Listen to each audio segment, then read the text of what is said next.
Головнокомандувач Збройних сил України, генерал Олександр Сирський фактично визнав те, що багато хто і так відчуває на вулицях. Мобілізаційний тиск не послабиться. Навпаки, його будуть закручувати.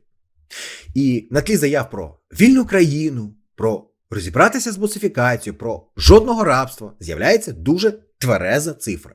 За словами Сирського, приблизно 90% поповнення війська забезпечують саме територіальні центри комплектування – ТЦК. І ще близько 10 йде через так званий рекрутинг. Звучить сухо, але за цією сухою арифметикою стоїть дуже проста логіка. Якщо система дає результат у цифрах, то навіщо її змінюватися? Якщо командування каже «працює стабільно», значить механізм вважають ефективним. А те, що суспільство щодня бачить все більше відео з жорсткими затриманнями, силою, приниженням, страхом, це для системи виходить не аргумент. Для системи аргумент – план виконується. Друзі, зупиніться на секунду. Перш ніж ви підете далі по стрічці, підпишіться на канал Newsroom і поставте вподобайку цьому відео. Бо те, що я зараз говоритиму, не зникне саме по собі. І якщо ми не будемо це проговорювати вголос, завтра це стане новою нормою. А післязавтра взагалі перестане когось дивувати. А от нам із вами дивуватись уже пізно. Нам треба розуміти, що відбувається і чому воно набирає обертів. І тут у мене виникає питання, яке кожен має поставити собі чесно. А що таке цей рекрутинг, про який говорять як про цивілізовану альтернативу? Бо коли ми чуємо слово рекрутинг, у нормальному світі це означає вибір. Ти можеш піти служити, можеш не піти. Можеш піти в один підрозділ, а можеш в інший. Можеш навчатися, працювати, жити. І держава переконує тебе, а не заштовхує. А у нас це часто виглядає як «обери бригаду і посаду, поки тебе не втиснули в бус». І це вже не рекрутинг. Це примус із новою вивіскою. Просто, ви знаєте, більш охайною, більш медійною, більше для презентацій. Сам Сирський, спілкуючись із журналістами, не ховався за формулюваннями. Роботою ТЦК він задоволений. І це прозвучало рівно в той момент, коли вся країна бачить, масштаби силових затримань зростають, а історії стають дедалі жорсткішими. І тут напруга зростає не від емоцій, а від фактів, які вже неможливо заговорити. І ось вам один із таких фактів. Дніпропетровщина. 3 представників ТЦК за повідомленнями побили 55-річного чоловіка так, що він помер. Його звали Олександр Лесін. Він вийшов увечері з собакою і не повернувся додому живим. Родина говорить, його заштовхали в бус, там били, він знепритомнів, у лікарні його вже не врятували. Поліція відкрила кримінальну справу і швидко затримала підозрюваних. І ви зараз можете сказати, ну от бачите, система реагує. Але ви знаєте, в цій історії є важлива деталь, яку не можна обійти.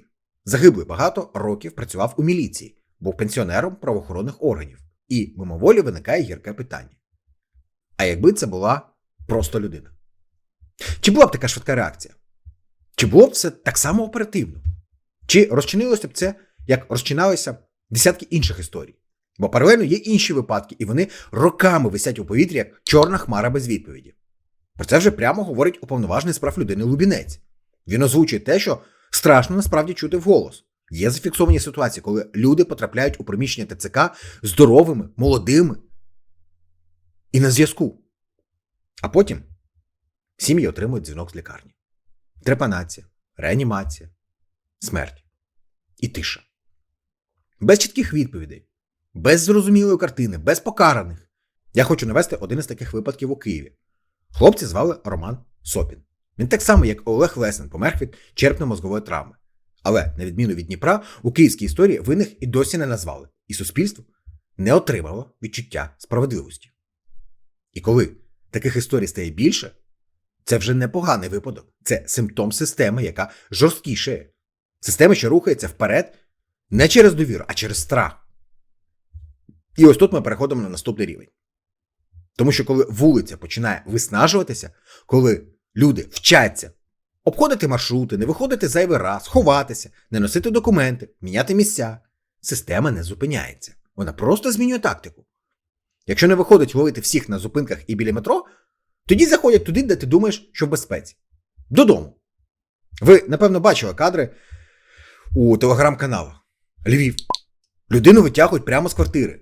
Не на вулиці, не біля торгового центру, а вдома, за дверима. 5 ранку.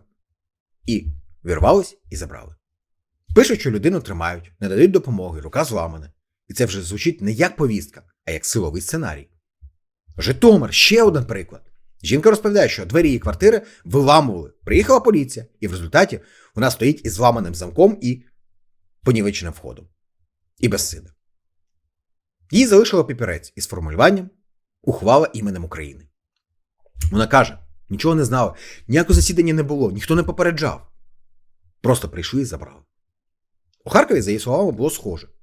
Обшук на підставі справи, потім двері, потім ліжко, потім людина зникає у невідомому напрямку.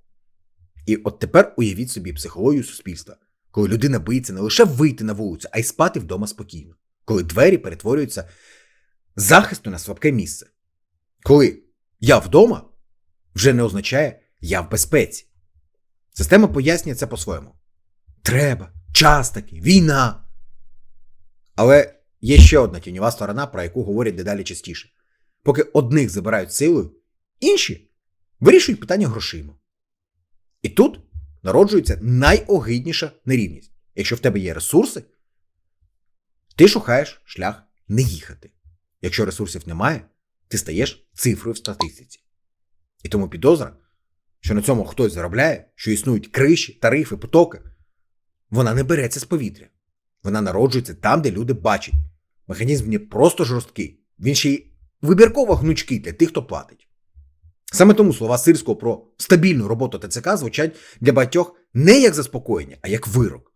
Якщо керівництво задоволене, значить згортати цей конвейер ніхто не збирається. А значить, нас чекає не менше, а більше. Не м'якше, а жорсткіше. Не розібратися, а посилити. І тут я хочу зробити м'яке нагадування. Напишіть у коментарях, що ви про це думаєте. І обов'язково напишіть, звідки ви дивитесь, місто, область, країна.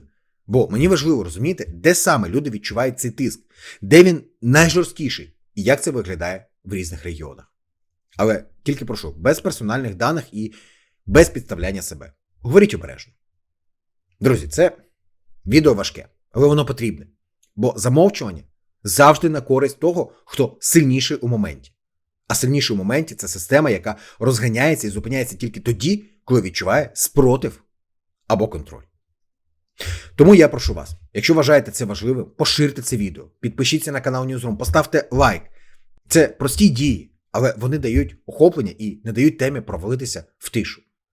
Підтримайте канал фінансово, якщо маєте сьогодні таку можливість, бо незалежний контент існує рівно доти, доки його підтримують люди, а не якісь там спонсори з умовами.